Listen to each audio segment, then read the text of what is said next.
بسم اللہ الرحمن الرحیم۔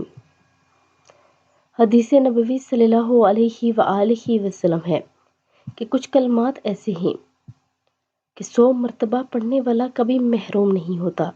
رسول اللہ صلی اللہ علیہ وآلہ وسلم نے کعب بن عجرہ رضی اللہ تعالیٰ عنہ سے روایت ہے کہ انہوں نے کہا کہ کچھ کلمات ایسے ہیں کہ جن کو 100 مرتبہ پڑھنے والا کبھی محروم نہیں ہوتا۔ وہ کلمات مبارک یہ ہیں: سبحان اللہ والحمد للہ ولا الہ الا اللہ واللہ اکبر، کہ اللہ پاک ہے اور سب تعریف اللہ ہی کے لیے ہے اور اللہ کے سوا کوئی معبود نہیں اور اللہ سب سے بڑا ہے۔ ان کلمات کو پڑھنے والا کبھی محروم نہیں رہتا۔ اور اگر ویڈیو اچھی لگے تو لائک، شیئر اور سبسکرائب لازمی کر دیں۔ جزاک اللہ۔